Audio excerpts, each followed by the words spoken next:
My fiancée gave me 7 days to sign over 20% of my company to her parents. She didn't expect me to cancel the wedding and send her the bill. 7 days.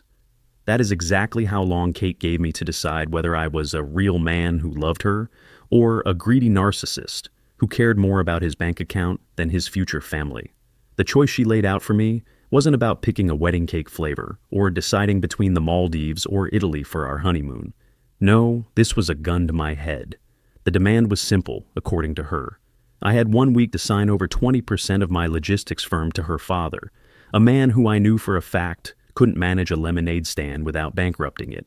If I didn't sign the papers by next Friday, the wedding was off. She was leaving, and I would die alone with my money, as she so eloquently put it. I am 34 years old. I didn't inherit a dime. I didn't have a safety net.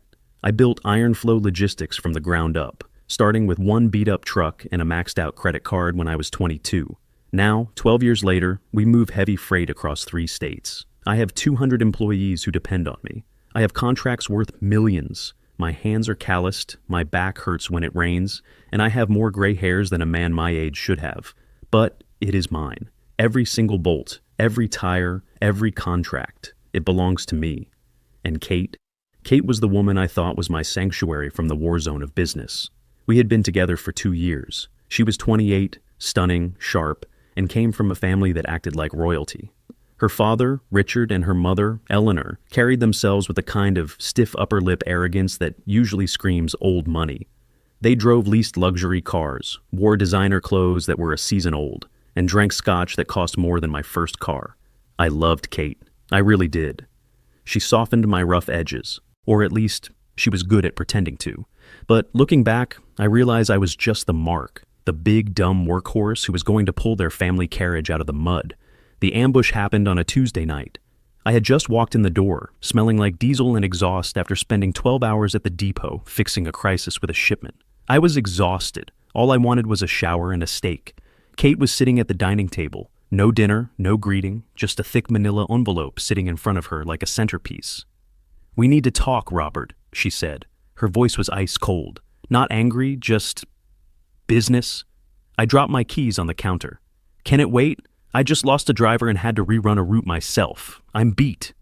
"No, it can't wait," she said, tapping a perfectly manicured nail on the envelope. "This is about our future. My parents came over today." I groaned internally. Richard and Eleanor. Great. "What do they want? Another loan for the country club dues?" I asked, half joking. I had already lent them $5,000 a few months ago that I knew I would never see again. "Stop being disrespectful," Kate snapped. "They are worried about me, about us. They think it is unfair that I am coming into this marriage with nothing to my name while you hold all the assets. They want security." "Security?" I laughed, walking over to the fridge to grab a beer. "Kate, you're marrying a man with a business that nets 7 figures a year. You're getting a prenup that guarantees you a very comfortable payout if things go south, which I barely wanted to sign but did for you. You have security." "That's not enough," she said. She pushed the envelope toward me. "Open it." I ripped it open. Inside was a legal document, a transfer of equity agreement. It outlined the transfer of 20% of Iron Flow Logistics non-voting shares to Richard and Eleanor Vance, effective immediately upon the signing of our marriage license. I stared at the paper. The words didn't make sense. It was like reading a joke written in legalese. "Is this a prank?" I asked, looking up at her. "No," she said, standing up. She looked powerful, almost predatory. "It is an insurance policy. My father says that business is volatile. If something happens to you, or if you decide to trade me in for a younger model in 10 years, my family needs to be protected. They raised me. They invested in me. They deserve a return on that investment." I felt the blood drain from my face, then immediately rush back in, hot and violent. "A return on investment? You're talking like you're a stock I bought. You're my fiancée, Kate, not a racehorse." "Don't be crude," she said, waving a hand dismissively. "It makes perfect sense. You built this company? Yes, but you built it alone. Now we are a team. My parents have connections. Daddy knows people in city planning. He could help you double your contracts. This 20% is just a gesture of good faith, a dowry in reverse." "A dowry?" I threw the papers back onto the table. They slid across the polished wood and fell onto the floor. "Kate, are you hearing yourself? You want me to give away 1/5 of my life's work to your father? The guy who tried to sell me a guaranteed crypto scheme last Thanksgiving? He's a gambler, Kate. He's incompetent. I wouldn't hire him to sweep the warehouse floors, let alone let him own a piece of the company. Her eyes narrowed. The mask slipped. Be careful, Robert. That is my father you are talking about. I don't care who he is, I roared, my patience snapping. This is my company, mine. I bled for this. I missed my brother's funeral because I was keeping this company afloat during the recession. I'm not handing over 20% to anyone. Not to your dad, not to the Pope, not to you.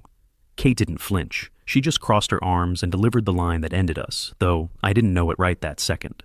Then we have a problem, because I am not marrying a man who doesn't trust my family. If you don't sign that paper by next Friday 1 week from today, I am packing my bags. I won't marry a selfish man. She walked out of the room, leaving me standing there with my beer warm in my hand and the contract lying on the floor like a piece of trash. I didn't sleep that night. I went to the guest room. The next morning, I didn't go to work. Instead, I called Mia. Mia isn't just a lawyer, she is a shark in a Prada suit.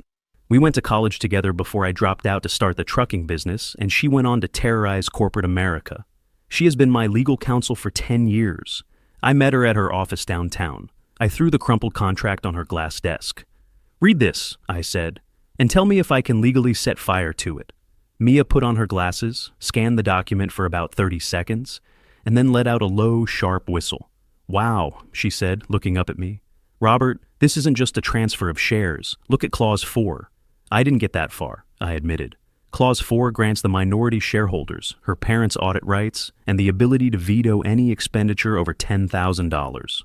Robert, if you sign this, they wouldn't just own 20% of the profits. They would control your checkbook.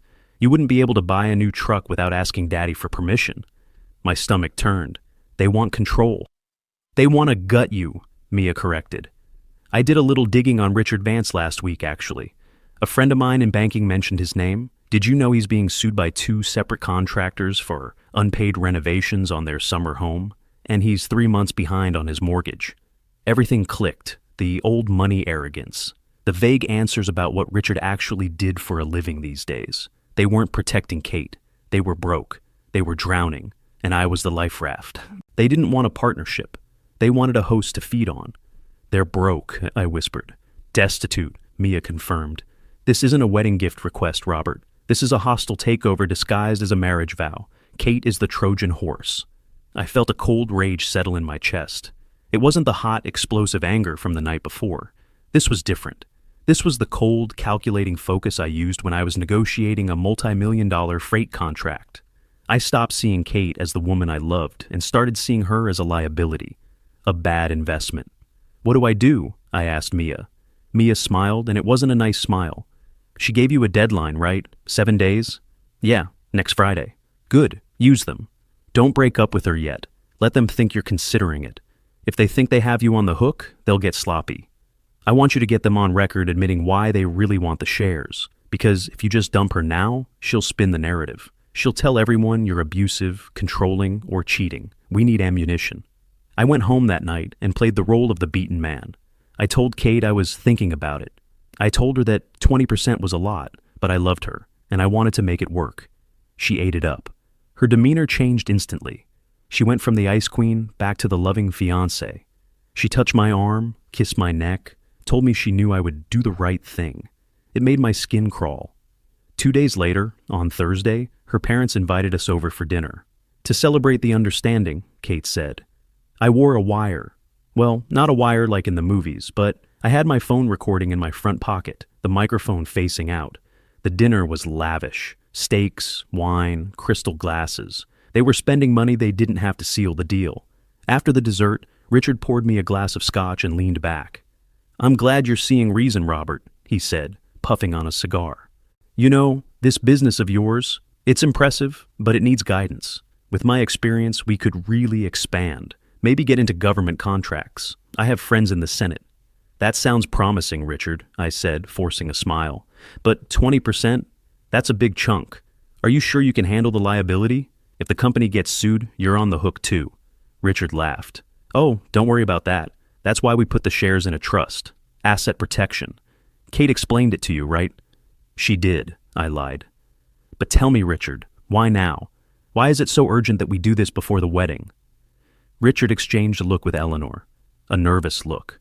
"Well," Eleanor chimed in, "we just want to make sure Kate is settled. You know how volatile the market is. We just want stability." "Stability," I repeated. "Is it true, Richard, that you're 3 months behind on your mortgage?" The room went dead silent. You could hear the grandfather clock ticking in the hall. Richard's face turned a violent shade of red. "Who told you that?" "It doesn't matter," I said, leaning forward. "Is it true? Is this 20% about Kate's security, or is it about you needing a cash cow because you gambled away your family fortune?" Kate slammed her hand on the table. "Robert, stop it! How dare you investigate my parents?" "I dare because you asked for 20% of my life, Kate," I snapped, dropping the act. "I know about the lawsuits, Richard. I know about the unpaid contractors. You're not looking for a partnership. You're looking for a bailout." Richard stood up, knocking his chair over. "You ungrateful little mechanic. You think you're better than us because you got lucky with some trucks? We are Vances. We have a legacy." "Your legacy is debt," I said calmly, "and I'm not paying for it." "Then get out," Kate screamed. "Get out of my parents' house, and don't come back until you have that contract signed. You have until Friday, Robert, or we are done." "We're done now," I said. I stood up, took the phone out of my pocket, and stopped the recording. "And Kate, don't bother packing your bags. I'll have a mover send your stuff to this house. Since you love your parents so much, you can live with them. I'm sure they have plenty of room, at least until the bank forecloses." I walked out. I didn't look back. The fallout was nuclear. Kate blew up my phone for the next 24 hours. First it was threats, then begging, then bargaining. She told me I was throwing away true love over money. She told me I would never find anyone as beautiful as her. She told me she was pregnant, a lie which Mia quickly verified was impossible given I had a vasectomy 3 years ago, something Kate knew, but in her panic, she must have forgotten.